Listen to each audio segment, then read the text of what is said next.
Hey guys, welcome back to Pinehaven Acres. My name is Kirsten, and in this video I wanted to give you guys an animal update as well as a garden tour. I haven't made a video in a few weeks now and thought this would be very fun to film, so we'll get into it. The first animal update is that we got a load of wood chips from our friend and re-chipped the animal area and also some of the garden. So it's all of this stuff right here. We went around the shed and brought it up to the chicken area, and then it loops around and goes into the rabbitry. It really freshened up the space this year, and it smells so good.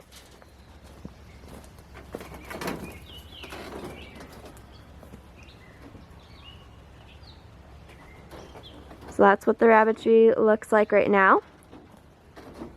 And the second update are just the rabbits in general. I've probably gotten a few new rabbits since the last time I made an update or really filmed much in here.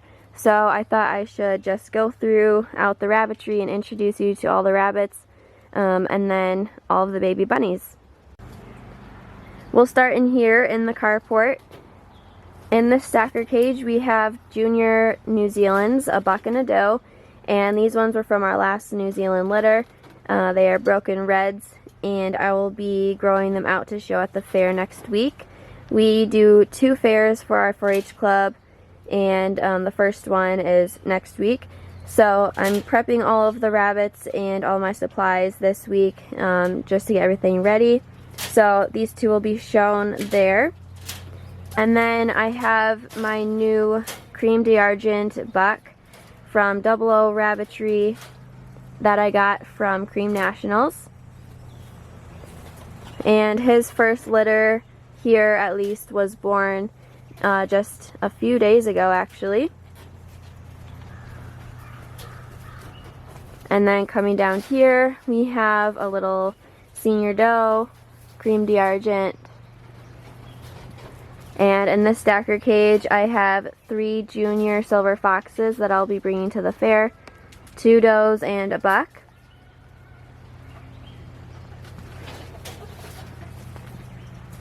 And then this is a junior doe cream d'argent that I will also be bringing to the fair. And then coming out this way, I guess the next rabbitry update is that I cleaned all of these cages. I filmed my spring cleaning where I was washing a few cages and doing dishes and stuff.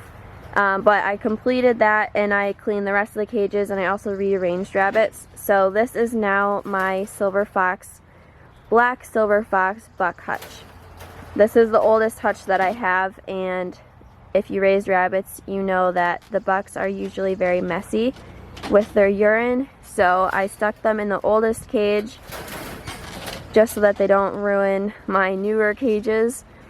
So we'll start off with this one here. This is Cake, and he is from Pat's Rabbitry up north. Very good looking fellow, very sweet too. And then right next door we have Goober from Whiskey Tango Farms. And his dad was actually my rabbit, and then his mom is Whiskey Tango Farms, so we just bred both of our rabbits to get that one. So he carries Chocolate. And then this one is Monty. He is all the way from Indiana. Very sweet boy. He is probably my least show-typey buck that I have, but there's a possibility that he could throw a red-eyed white colored silver fox. So I am currently test breeding him to see if we can get that color. Then coming over here, I have my Holland Lop cage. I have a newer buck. I named him Pi, P-I, because he doesn't quite have 4 legs. His mom, when he was a baby, chewed off his toes on one of his feet. So this is Pi. He's a very sweet boy though.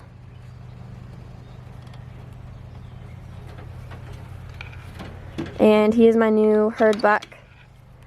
And then I have a little doe here. This is Penelope. She will probably be retiring here soon. She's coming up on probably 4 now, 4 years old. And then in this hutch we have Poppy, who was born here at a Rabbitry. She was actually born in my bedroom last winter, or 2 winters ago, because I wanted to have Christmas bunnies and it was too cold outside for them. So I moved some rabbits into my bedroom, and she was one that was born here. And she has now had her first litter. We have a little baby chestnut boy and 2 oranges. They are the sweetest things.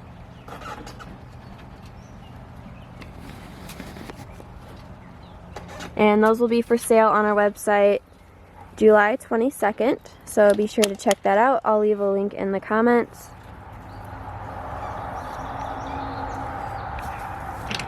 And then over here we have Daphne, and that is her baby girl that I will probably be keeping as a breeder.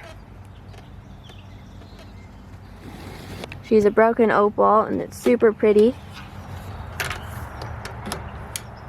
And then over this way, if you haven't checked out my latest video, I transformed this big hutch here. It was an old Flemish giant cage into a 3-hole cage so that I can have some mamas with their babies.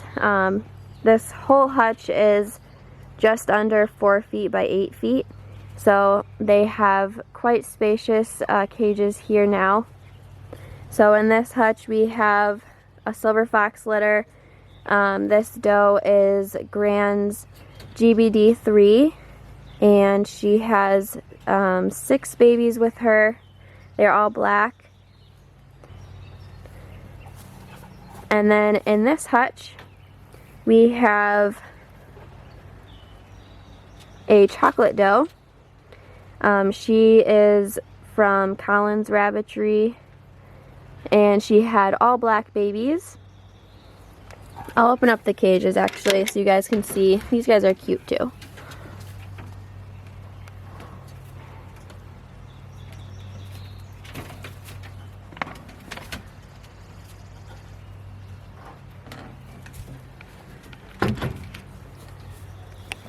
This cage was kind of wonky. I didn't put a front door on it because I already had this small back door.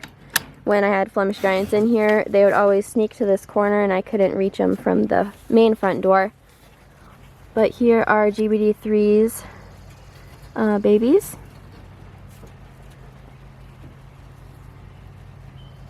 She's a big mama. She actually has enough legs now to be granded. So I still have to do that the next show that I go to with her. I'll see if I can do that. And then we have a little cream d'argent junior buck, and this one is siblings to the junior doe that I'll be showing next week. So I'll also be showing him. And both of the juniors, they went to Cream Nationals in May, and they did pretty good. They were just itty bitty babies though, so they couldn't compete as well with the older ones. And then in this hutch we have a cream d'argent litter. They are adorable. I've noticed this is my second litter with creams, and I've noticed that they are so much more friendly, like the babies, they're so much more friendly than just about all the other breeds that I've had.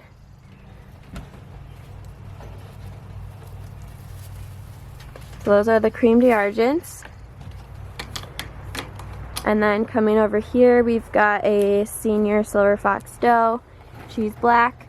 This is the one that I'm trying to test breed with Monty to see if they can throw a red-eyed white. They both have it in their pedigree, but it might be too far back for them to really guarantee to carry it.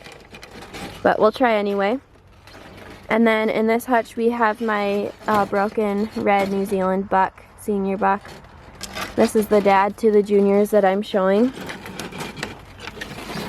Then we have 2 chocolate silver fox bucks. Both were born here. This is the younger one. He's 2 months younger. And then this other one is 2 months older.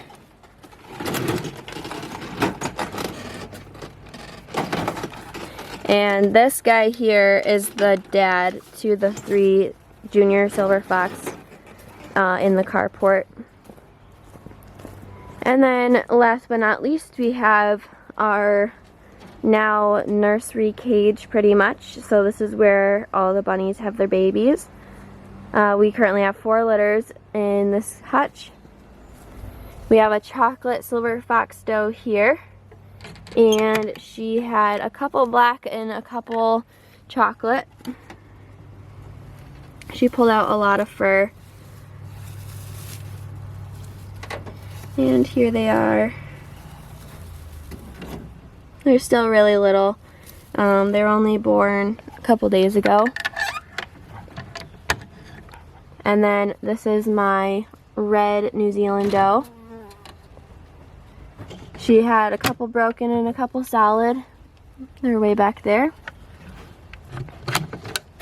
That's the mom to my junior New Zealands. And then we have another chocolate doe here. These silver fox, both on the bottom, were born here as well. And she just had 2 black, and then I fostered over some chocolates from her next door neighbor so that we could even out the litters and they could all be fed more evenly. And then up here we have a cream d'argent. This is Betty. And she had quite a few cream babies. So those are the rabbits. And an update for the chickens. I have 4 hens, 4 adult hens, and 1 rooster. The rooster is, I believe, a Welsomer. And then this one here is a Barred Rock. We have 2 Splash Marins and then an Olive Egger. So this is what the coop looks like. I have this water container, and I just got a new rubber ring for the lid, but sometimes it leaks every once in a while. So what I've done is I took a rabbit tray and put wire over it, and then with the cement block holding up the water dish, and it pretty much just catches the water so that the bedding stays dry.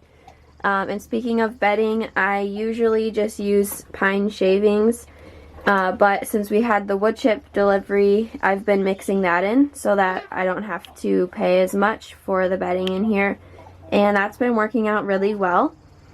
The pine shavings just help absorb any moisture and liquid on the floor of the coop. But otherwise, I'm really liking the wood chips in here. It definitely helps with the smell. And then those are my 2 Splash Marin hens. One of them's broody. I might put some eggs under her and see if she'll hatch them out. But otherwise, I'll just collect them. Still have to decide on that. And then every morning, I give them a little bit of like a laying hen chicken feed, just to supplement some extra calcium into their diet. Like I said, they free range during the day unless it's raining or something. And then in here, I don't know if I really made a video about this. I might have just made a short, YouTube short.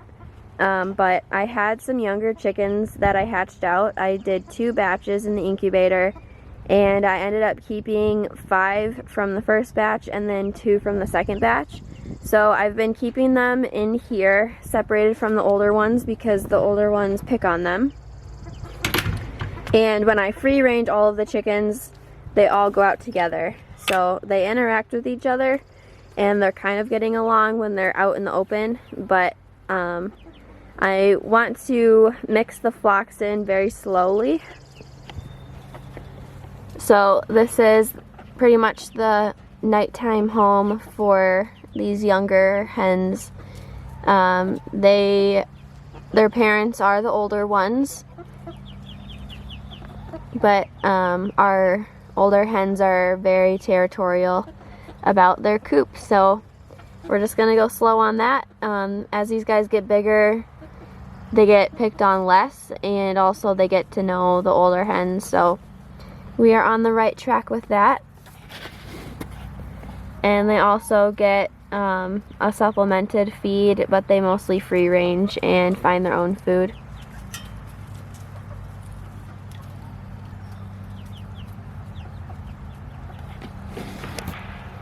So that is the update for the chickens. And now for the early July garden tour. This is what it looks like from back here. The first thing that I wanted to touch on is our fence. I've talked about this before in other videos, but all that we use are these green like garden posts, and then this really cheap thin black netting. We just get it from Menards. It's probably like 3/4 of an inch squares. You'd think it wouldn't really keep animals out because it is so thin and cheap, but really it does its job, and we've never had any deer. Like, we literally have deer walking through our land every single day. We've had raccoons, wild rabbits, squirrels, like anything that you can think of, turkeys, and nothing has gotten in here except for our chickens when the door is left open. And our cats have figured out that they can like go underneath at the bottom of the fencing. But other than that, like, no wild animals have gotten in here and eaten our vegetables and plants. So if you're looking for a cheap fencing option, definitely recommend. We have this about 5.5 to 6 feet tall, so the deer can't jump over it. They probably still could if they tried, but it definitely deters them. And like I said, it hasn't happened yet. And we've had this system for probably about 3 years now, 3 or 4 years. So it's been working really well. And like I said, we get it at Menards, and it's super affordable. So yeah, that's our fencing. So right when you walk into the garden, we have these 4 like stepping stones, and that was just leftover concrete from one of our big pours that we did around the house. And then to the left, my mom likes to grow morning glories, so that's what's coming up here at the bottom, and then they grow up these trellises that have butterflies on them. And then we also like to do sunflowers in a row at the front of the garden. We had really poor germination, so we only have one coming up right here. We might plant more, otherwise, I don't know, we'll just leave it. And same thing on this side, we have morning glories next to the entrance, and then a few sunflowers. There's really only 3, there's 2 right there, and then one from last year that's growing outside the fence, but it's the biggest one, so we decided to leave that. And then in the corner I have a kind of sad looking echinacea plant. I got it transplanted from a friend, and half of it didn't take so well, but it's coming back now. It's only been a few weeks. But this is echinacea, or it's also called coneflower, and I use it for my herbal remedies. It's also really pretty. And then I have lots of tomato plants. They're all in these cages here, and then they go along the side wall. And then I have 4 little pepper plants. You can barely even see them. And then that one's the biggest. That one will probably have peppers on it, but these other 3, I don't have high hopes for them. They've stayed very small. It's hard to grow peppers here in Wisconsin if you don't start them early enough. But anyway, this is my red and yellow onion patch here, and these will be ready probably in the next couple weeks. I pulled out one to see how it was doing, and it was looking good, but it was still small, so I'm going to leave these guys in for a little bit longer.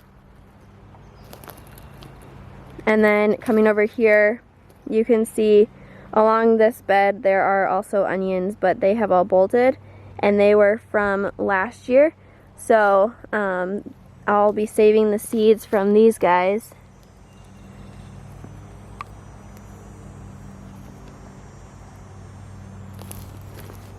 And that's what happens sometimes. This one here also bolted, but everything else is looking good. And this is my garlic bed. I've already harvested everything in the back, and this stuff is ready to be harvested as well. Just haven't had the time yet, so I'll probably get that done today. But this is a smaller type of garlic. I'll have to look back and see exactly what variety it is. But the ones in the back were a bigger variety, and they looked amazing. So I'll be saving about half of them to plant again this fall and harvest next year, and then we'll use the rest in our cooking. And then over here I have my herb garden. The oregano all right here is kind of taking over. I also have an oregano plant in the back field when I attempted to do a huge garden back there. And then right here is actually a carrot that came back from last year. So I'll be saving seeds from that. If you've ever grown a carrot for its second year, you know how many seeds you can get from just the one plant. Like all of these are going to be seeds. This is going to get as big as this. So you can grow thousands of carrots just from the one plant growing the second year. And I actually have another second carrot plant growing back there too. So we're gonna have a lot of carrot seeds, but that is great. We can always use more carrot seeds. And then I have some mint plants growing down there at the base of the oregano, some lavender in the back. I have a few different varieties of lavender that I grew last year that has come back. I have some lemon balm right here that I just got transplanted from a friend a few weeks ago. Some sage. I have comfrey down there. It's not looking so hot, but that was also transplanted this year. Starting to come back now. And I have some rogue basil that came back from reseeding last year. What else do I have over there? I have feverfew, chamomile, thyme. This is all thyme right here in the middle.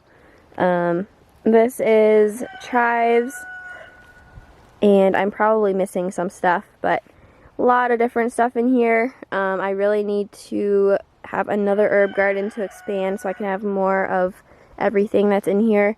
But yeah, so that's the herb garden. And then behind it, I have some scarlet runner beans growing up down there, and some snap peas. They're still pretty small. And then more runner beans on this side. And then along this garden bed on the outside, I planted some basil, and it just started coming up. They are super, super tiny.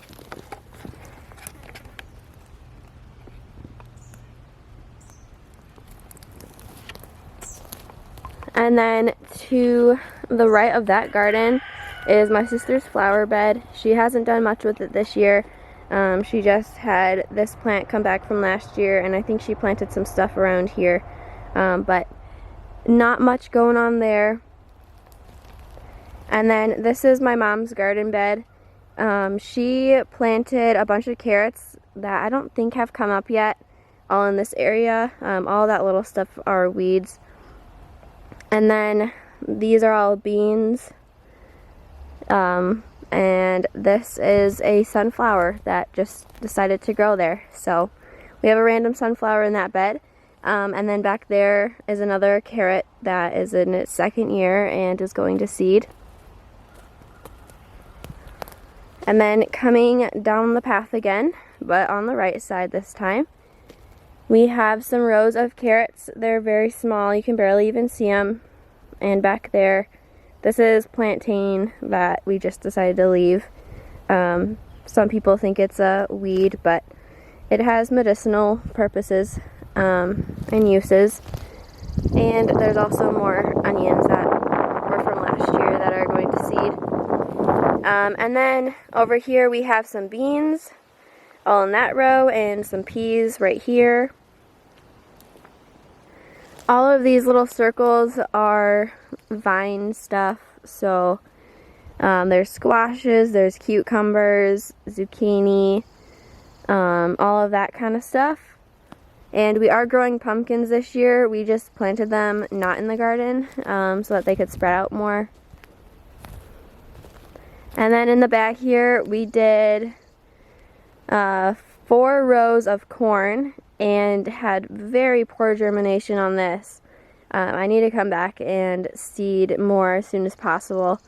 And then we also did cantaloupe this year. Usually, like most fruits like that, like cantaloupe and watermelon, we struggle to grow here. It doesn't get as hot and humid as they would like, but this cantaloupe is doing great. You can see it from here. That middle one is huge. There's one behind it, and well, more than one, but one grouping, and then there's a little grouping there. So really excited to see that grow. I'm hoping to get at least 1 cantaloupe out of that, and I'll probably make a video about it once we do eat that. And then coming over here we have some calendula plants that I started. I bought it, but I started, kept it growing inside, and then moved it out here. We lost one, that's where that opening is, but the rest of them are doing good. They've already started flowering. And then over here I have some carrots that are doing amazing. These ones I started in the milk jugs. And then we have potatoes. I have potatoes in the bucket, potatoes behind the bucket, and then this whole row are potatoes. There's still some little ones coming up down here, but those should be ready in probably about a month or 2. And then in these rows we have a bunch of stuff that I started in the milk jugs. We have lots of lettuce here. Some of it is bolting already. We need to eat that up soon. I did 2 different varieties of lettuce. There's like a curly leaf and then like a more of a smooth leaf. And then we have some kale over here in this row. This row is cabbage right here. They're still super tiny. I don't know if we're really gonna have a big cabbage head off of those.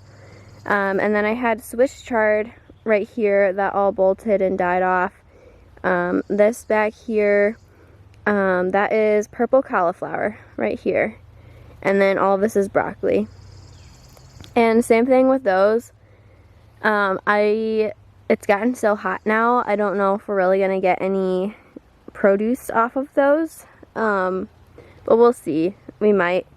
The broccoli I started in the milk jugs. And then the cauliflower I got from a friend. And then you should look up purple cauliflower. I was thinking purple cabbage, but no, it's purple cauliflower. Very, very beautiful. There's a type of broccoli too that I wanted to look up. It looks like all spirally and like pointy, and yeah, you should just look up that. Definitely something to grow as like a pretty food in the garden. But then the cabbage I started in the milk jugs. Everything else I started in the milk jugs. And definitely recommend starting in the milk jugs, but they definitely need to be transplanted earlier so they could have the cold temperatures and then be able to create the produce that we need before the hot temperatures set in. So yeah, that finishes off our garden tour.